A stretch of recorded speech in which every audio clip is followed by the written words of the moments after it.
Why is that old Leech here? We don't have space. My daughter-in-law shouted, her voice echoing through what was supposed to be my new home, a home I had poured my life savings into. Was I wrong for thinking I deserved a place to live after everything I'd done for my son? Tell me, would you have tolerated being called a leech by the very person who benefited from your generosity? I certainly didn't think I would. But life has a funny way of pushing you to your limits, doesn't it? This isn't just a story about a rude daughter-in-law.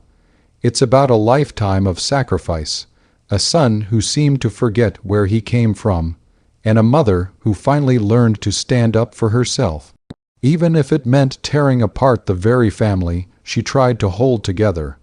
Get ready, because this is a long one, and it's going to hit you right in the feels. Let me take you back to the beginning. My name is Eleanor, and for as long as I can remember, my son, Michael, has been my world. After my husband passed away when Michael was just a teenager, it was just the two of us against the world. I worked tirelessly, sometimes 2 jobs, to make sure he had everything he needed. I wanted him to have the opportunities his father and I never did. He was a bright kid, always excelled in school, and had big dreams. I encouraged every single one of them. When he decided to go to college, even though it meant stretching every penny, I didn't hesitate. I dipped into my modest retirement savings, took out a small loan, and made sure he had what he needed for tuition and living expenses. He promised he'd pay me back, but more importantly, he promised he'd never forget all I did for him. You know how it is when you're a parent. You don't really expect them to pay you back financially. You just want them to be happy, successful, and to remember the love and sacrifice. Michael met Sarah, my daughter-in-law, in his final year of college. She was charming, beautiful, and seemed to adore him. I was happy for him. When they decided to get married a year after he graduated, I was overjoyed. I helped them plan the wedding, contributed a significant sum towards the catering, and even bought Sarah her wedding dress. I wanted them to start their life together on a strong footing. After they got married, they struggled a bit with finding their first home. The housing market was tough, and they were fresh out of college, burdened with student loans. Michael, bless his heart, came to me with a proposition. He found a beautiful piece of land, just big enough for a decent-sized house, but they couldn't afford the down payment. He asked if I would be willing to help. I had managed to save a substantial amount by then, having worked diligently for decades and being quite frugal. I saw this as an opportunity to help my son secure his future, and honestly, a small part of me hoped it would solidify my place in their lives. I didn't just help. I bought the land outright, putting it in Michael's name, with the understanding that they would build their dream home on it. My only request was that one day, when I was older and perhaps couldn't live alone anymore, there would be a small space for me, a little in-law suite or a dedicated room. Michael readily agreed, promising me that I would always have a home with them. Sarah was present during this conversation, smiling and nodding, saying how wonderful it would be to have me close. I genuinely believed them. I trusted my son implicitly. They built a magnificent house on that land. 4 bedrooms, 3 bathrooms, a spacious kitchen, and a beautiful backyard. It was truly their dream home, and I felt a sense of pride knowing I had made it possible. I visited often, helped with gardening, brought over home, cooked meals, and babysat my 2 beautiful grandchildren, Emily and David, whenever they needed a break. I loved those kids fiercely. They were my joy, and spending time with them was the highlight of my week. As the years went by, I started to feel the effects of aging. My old house, with its steep stairs and large garden, was becoming too much for me to manage. I also began to feel a bit isolated living alone. My friends were moving away or passing on, and the quietness of my home became increasingly deafening. That's when I gently brought up the conversation with Michael about moving in with them. I reminded him of our old agreement, the one we made when I bought them the land. He seemed a little hesitant at first, saying they'd have to figure out the logistics, but eventually he said yes. Sarah, however, was a different story. Her smile was gone. Her welcoming demeanor had vanished. When Michael told her I was planning to move in, she became visibly agitated. She started listing reasons why it wouldn't work. "We don't have enough space, Michael," she'd say, even though they had 2 spare bedrooms. "The children need their privacy. Your mother has her own ways. It might be difficult to adjust." I tried to be understanding. Moving in with family is a big adjustment, I knew that. So I offered a solution. I suggested I could convert one of the spare bedrooms into a small, self-contained suite, or even just make it my comfortable space. I offered to pay for the renovations myself, as well as contribute to household expenses. I just wanted a place, a safe haven where I could be near my family. Michael seemed to appreciate my willingness to compromise, but Sarah remained cold. Despite her resistance, Michael, after much deliberation, convinced her it was the right thing to do. He reminded her of everything I had done for them, the land, the wedding, the constant help. Reluctantly, she agreed, but it was clear it wasn't a willing agreement. The day came when I sold my old house, packed my belongings, and prepared to move into what I thought would be my final, comfortable home. I was a mixture of emotions, sad to leave my old memories behind, but hopeful for a new chapter surrounded by my loved ones. I arrived at their house with my moving truck, a few boxes of essentials, and a heart full of anticipation. Michael was there to greet me, giving me a warm hug and helping the movers. Sarah, however, was nowhere to be seen. I figured she was busy with the kids or running errands. As the movers brought in my last box, I walked into the living room, ready to begin unpacking and settling into my new space. That's when I heard it. "Why is that old Leech here? We don't have space." Sarah's voice, shrill and dripping with venom, cut through the air. She was standing in the doorway of what I thought was going to be my room, arms crossed, a furious scowl on her face. My heart sank. I felt a cold dread wash over me. I looked at Michael, whose face had gone pale. He tried to interject, "Sarah, please, that's my mother." But she just ignored him, her gaze fixed on me, full of resentment. "This is our home, Michael. We don't have room for an extra person, especially not one who just expects to live off us." I was speechless. A leech, after everything, after buying the very land this house stood on, after years of babysitting, cooking, and supporting them in every way possible. The words stung more than any physical blow could have. I felt a lifetime of sacrifice being reduced to a hateful insult. Michael, finally finding his voice, tried to calm her down, but she was beyond reasoning. She went on a tirade, listing every inconvenience she imagined I would cause, every perceived intrusion on her privacy. It was as if she had been holding all this resentment in for years, and now, finally, it was all spilling out. My grandchildren, Emily and David, had come out of their rooms, drawn by the commotion. They stood there, wide-eyed, watching their mother verbally assault their grandmother. The embarrassment, the pain, the betrayal, it was all too much. I looked at Michael, hoping for him to truly stand up for me, to remind her of the promises, of the land, of his own mother's worth. He tried, weakly, to get her to stop, but he wasn't strong enough. He was caught between his wife and his mother, and in that moment, he chose to appease his wife. He didn't defend me the way I needed him to. He didn't remind her of the immense financial contribution I had made. He just stood there, looking helpless, allowing her words to tear me down.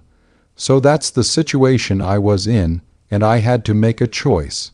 Here I was, having just sold my home, with all my belongings now inside a house where I was clearly not wanted, being called a leech by the woman my son chose.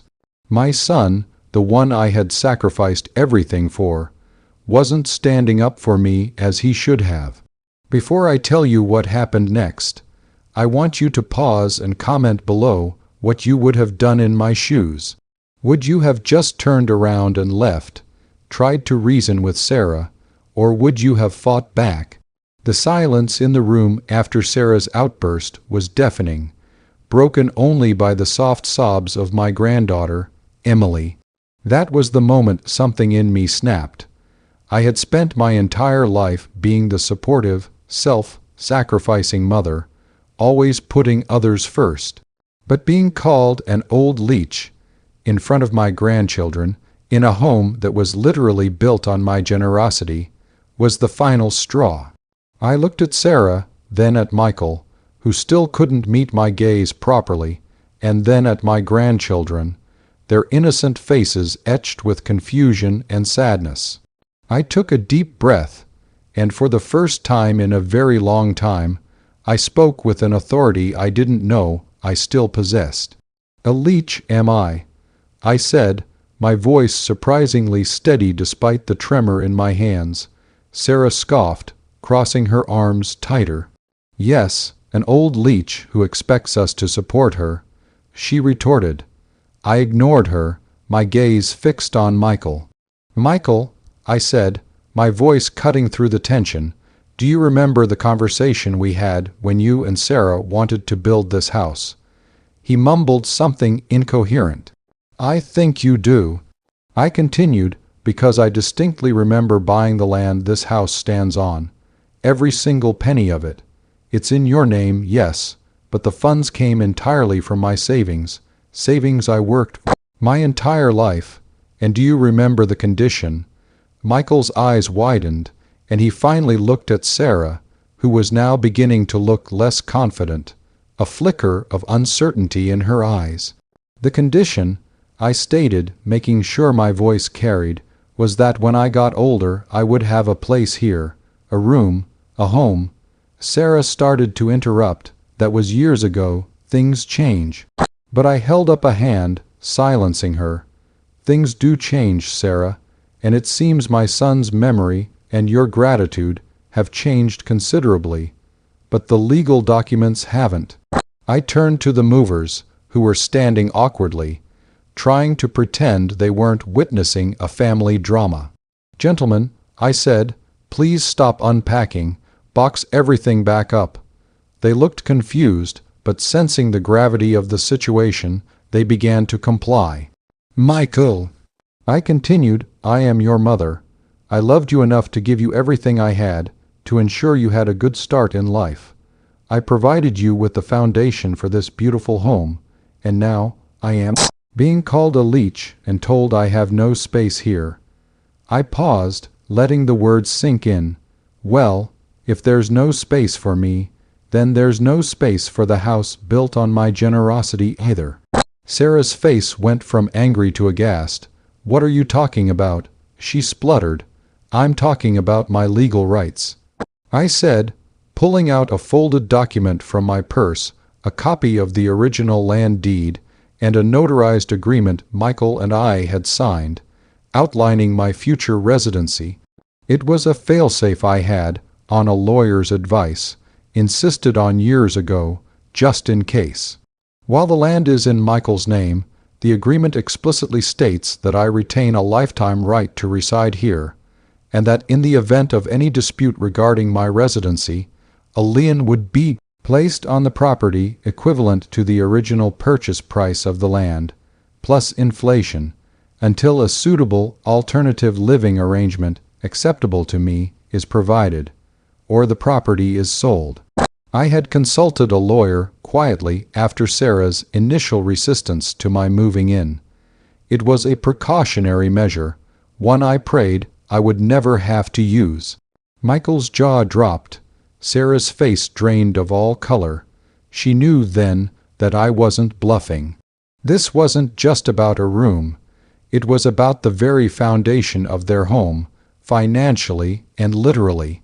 You wouldn't, Michael stammered, his voice weak. Oh, but I would, Michael, I said, my voice firm. You stood by and allowed your wife to call me a leech and disrespect me in my own home, the home I paid for. You chose her over your mother, the one who sacrificed everything for you. This isn't just about a room anymore. It's about dignity and respect. If I'm not welcome here, then this property, which was bought with my life savings, shouldn't be your exclusive domain either. I instructed the movers to take all my boxes and load them back into the truck. Michael finally found some backbone, or perhaps it was fear. He grabbed Sarah's arm. Sarah, you need to apologize, now. Sarah, however, was still defiant, though clearly shaken. Apologize for what? For speaking the truth, she snapped, though her voice lacked its earlier conviction. That was it. That was the last shred of hope I had that she might have a change of heart. I turned to my grandchildren. Emily was still teary-eyed. David looked utterly confused. Grandma loves you very much, I said, my voice softening for them, and I always will. But sometimes adults make very difficult choices. I walked out of that house, leaving Michael and Sarah standing there in shock. I called my lawyer from the moving truck. He assured me he would immediately begin the process of enforcing the agreement. The next few weeks were a whirlwind of legal back and forth. Michael, under immense pressure, tried to reconcile, begging me to drop the legal action. He finally understood the gravity of Sarah's words and his own inaction. He even admitted that Sarah had been trying to discourage my move for months, secretly hoping I wouldn't go through with it. Sarah, on the other hand, was furious, calling me vindictive and selfish, but I held my ground. This wasn't about revenge. It was about reclaiming my dignity and forcing them to acknowledge the years of sacrifice they had so easily dismissed. Ultimately, the lien was placed on the house. They couldn't sell it or refinance without my consent, and the legal battle was costing them a fortune. Michael finally had to make a real choice. He had a long, hard conversation with Sarah. I don't know all the details, but I do know it involved him reminding her of everything, every single penny, every late night I spent helping him, every time I covered for them. He reminded her that their comfortable life, their beautiful home, was built on my love and my money. After weeks of tension, Sarah, surprisingly, came to me. It wasn't a heartfelt apology, not initially. It was a strained, awkward admission that she had been wrong to speak to me that way, and that she understood the implications of my legal claim. She admitted she had been selfish and worried about her own space, but she finally acknowledged my immense contributions. She actually sounded scared, realizing what she stood to lose. It took time, a lot of time, and a lot of painful conversations. The house wasn't big enough for an in-law suite, but they did something else. Michael and Sarah, using their own money this time, built a small, beautiful cottage on a separate portion of the land, just a stone's throw from their main house. It was a proper, self-contained little home, with its own kitchen, living room, bedroom, and bathroom. It was perfect. They even asked for my input on the design, making sure it was exactly what I wanted. When it was finished, Michael came to me, not just with an apology, but with a renewed sense of respect and gratitude. He told me he understood now, truly understood, what it meant to stand up for family and to honor promises. Sarah, too, was different.